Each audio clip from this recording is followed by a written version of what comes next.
எப்படின்னா ஒரு காலத்தில் மார்க்கை பற்றியோ அதெல்லாம் பெருசாக நினைக்க மாட்டாங்க. பாஸ் பண்ணுறதை மட்டும்தான் நம்மளுடைய பேரண்ட்ஸ் பார்த்துட்டு அதுக்கு முன்னாடி அதையுமே கண்டுக்க மாட்டாங்க. ஸ்கூலுக்கே சாப்பாட்டுக்காக தான் அனுப்பிச்சிட்டு இருந்திருக்காங்க, சாப்பிடணும் அப்படிங்கிற மாதிரி தான். அதுக்கப்புறம் வர ஜெனரேஷன் வேலைக்காக படிக்கணும், பாஸ் பண்ணால் போதும், வேலைக்கு போகணும்.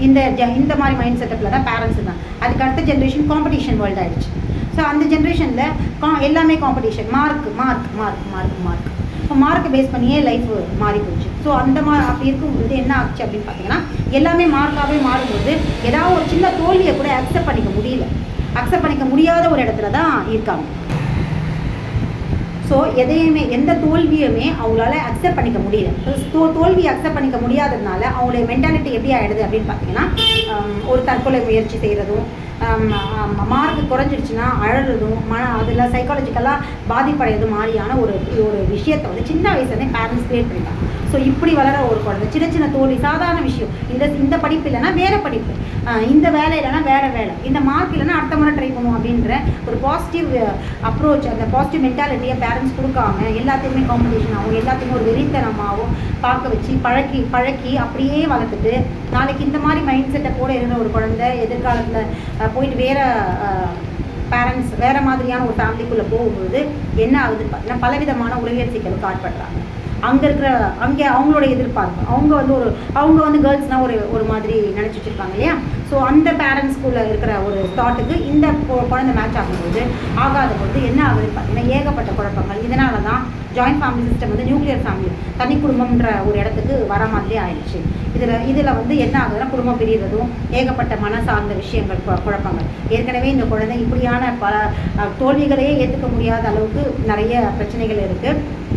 ஸோ இப்படி வரும்போது இங்கே வந்து மாமனார் மாமியார் ஹஸ்பண்ட் சைட்லேருந்து வர எதிர்விளைவுகள், அவளுடைய கேரக்டரில் வர கோபம், அடம், அப்புறம் வந்து எல்லாத்துக்குமே ஒரு விடாப்புடியாக இருக்குது. சின்ன விஷயத்துக்கு கூட அழுது சைக்காலஜிக்கலாக எதையுமே டேக் இட் ஈஸியாக எடுத்துக்க தெரியாமல் எல்லாத்தையும் மனசுக்குள்ளே போட்டுக்கிட்டு சாதாரணமாக ஒரு பெரியவங்க சொல்கிற வார்த்தை வந்து உடஞ்சி போடுறது. இந்த மாதிரி இருக்கும்போது என்ன ஆகுதுன்னா உள்ளே இருக்க உறுப்புகள், அதாவது எமோஷ்னலாக டேமேஜ் ஆகும்போது மனம், அது சார்ந்த எரிச்சல் அப்படின்னும் பொழுது லிவர் டேமேஜ் ஆகிறதும், கோபம் வரும்பொழுது கோபம் வரும்பொழுது எரிச்சல் வரும்போது லிவர் மரமூலகம் பாதிப்படைகிறதும், கவலைகள் இதனால் ஏற்படுற கவலைகள்னால வயிறு டேமேஜ் ஆகுது, அதாவது நிலமூலகம் டேமேஜ் ஆகுது மாதிரியான சைக்காலஜிக்கல் பிரச்சனைகள்லாம் வந்து ஏற்பட்டு இது எங்கே போய் பாதிக்குது அப்படின்னு பார்த்தீங்கன்னா நேரடியாக பெண்களோட இனப்பெருக்க உறுப்புகளை பாதிக்குது.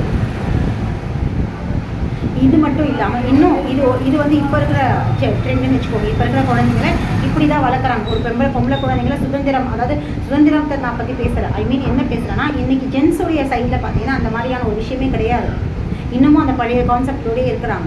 ஒரு பக்கம் ஒரு பொண்ணு சுதந்திரமாக இன்றைக்கி எல்லாத்தையும் புரிஞ்சுக்கிட்டு நல்லா படித்து நல்லா ஒரு தன் காலில் நிற்கிற மாதிரியான ஒரு இடத்துல வருது ஒரு பொண்ணு. ஆனால் இந்த சைடு வரும்போது கல்யாணம் பண்ணுற இடம் எப்படி இருக்குன்னா பழமைவாதத்தில் இருக்கிற ஒரு ஃபேமிலி. ஸோ இந்த பொண்ணு அங்கே போகும்பொழுது என்ன ஆகுது பார்த்தீங்கன்னா அங்கே இருக்கிற ஃபேமிலி சிச்சுவேஷனுக்கு அட்ஜஸ்ட் பண்ண முடியாமல் அங்கே ஒரு சைக்காலஜிக்கலாக பாதிக்கப்படுது. எரிச்சல், கோபம், சண்டை இதெல்லாம் அதிகரிக்க அது எங்கே போய் ரிஃப்ளெக்ட் ஆகுதுன்னா உடம்பு சார்ந்த பிரச்சனைகள் நேரடியாக பாதிப்படைகிறது. பெண்களுக்கு நேரடியாக பாதிப்பு எதுவாக இருந்தாலும் எமோஷனல் எந்த டிஸ்டர்பன்ஸாலும் பாதிக்கிற இடமா வந்து நீர்மூலகங்கள் தான், நீர்மூலகம் சார்ந்த உறுப்புகள் தான் பாதிக்குது.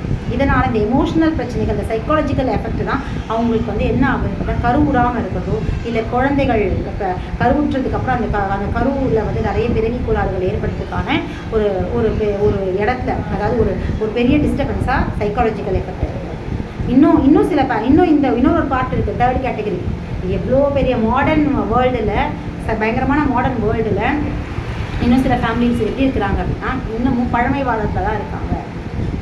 நிறைய, அதாவது பெண் குழந்தைகள் ஆம்பளை பசங்களோட பார்த்தாலே லவ் பண்ணிடுவாங்களோ, இல்லை வந்து வேறு மாதிரியான ஏதாச்சும் தப்பாக நடந்துருமோ, இல்லை இப்போ பொம்பளை குழந்தைங்களை வெளியே அனுப்புனா இப்போ எங்கே பார்த்தாலும் ரேப் நடக்குது, இப்போ எங்கே பார்த்தாலும் நிறைய பிரச்சனைகள், வன்புணர்வுலாம் நடக்குது.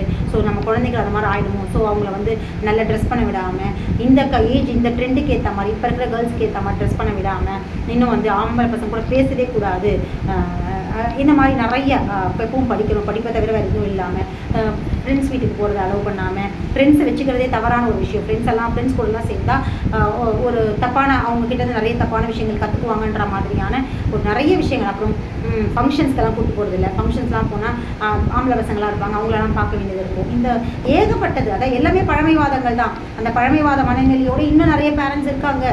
இன்னும் நிறைய ஸ்கூல் டீச்சர்ஸ் கூட என்ன பண்ணுறாங்க அப்படின்னா இப்போ நடைமுறையில் நடக்கிற இப்போ வன்புணர்வோ இல்லை யூனிசெக்ஸ் அப்படிங்கிற பிரச்சனைகளோ இந்த மாதிரியான ஏகப்பட்ட சமகால பிரச்சனைகளை வச்சு ஸ்டூடெண்ட்ஸை அணுகுறாங்க. இந்த இடத்துல டீச்சர்ஸ் வந்து ஒரு தெளிவான கண்ணோட்டத்தோடு இருக்கணும். ஏன்னா அவங்ககிட்ட பெண் குழந்தைங்க இருக்கும்பொழுது அவங்களுக்கு வந்து இருக்கிற குழப்பங்களை தீர்க்கிறவங்களா இருக்கணுமா, மேலே மேலே குழப்பறவங்களா இருக்கவே கூடாது.